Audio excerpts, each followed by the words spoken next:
As federal investigators only begin to scratch the surface of one of the largest hacks in history, American intelligence officials say there is little doubt Russian intelligence is behind it. Among the targets, Treasury, Commerce, State, Homeland Security, along with the Energy Department agency that maintains America's nuclear weapons, and possibly the Pentagon.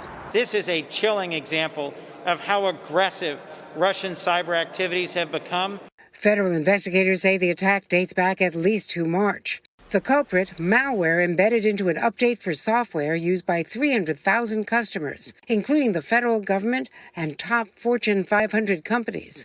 Once installed, it allowed hackers to tunnel into unclassified systems and read government emails. This software that they managed to backdoor, introduce essentially a Trojan horse inside of this software, is one of the most widely used IT management software out there. And despite billions spent by the U.S. on a cyber defense system called Einstein, government agencies did not detect the malware until alerted by a private cybersecurity firm earlier this month.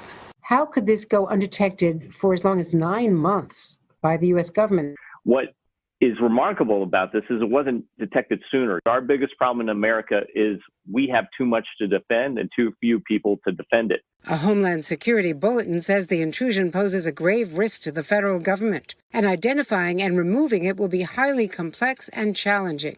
In a New York Times op-ed, former Homeland Security advisor Tom Bossert warns we must act as if the Russian government has control of all the networks it has penetrated. And when Joe Biden takes office, he has to assume that communications about this matter are being read by Russia and assume that any government data or email could be falsified. But as Vladimir Putin's government denies responsibility, President Trump has said nothing about the hack or Russia's likely role. Now, a growing number of lawmakers, including Republican Senator Mitt Romney, are demanding a response. What I find most astonishing is that a cyber hack of this nature is really the modern equivalent of almost of Russian bombers reportedly flying undetected over the entire country. Not to have the White House aggressively speaking out and protesting and taking punitive action is really quite extraordinary. And Andrea, this will no doubt be a continuing challenge for the incoming administration. How does the Biden administration plan on addressing this with Russia? Well, the president-elect's statement says that he's going to make cybersecurity a top priority, Savannah, throughout the government, including dealing with this breach right from the moment he takes office. He also says that they need to disrupt and deter our adversaries and that he'll work with America's allies.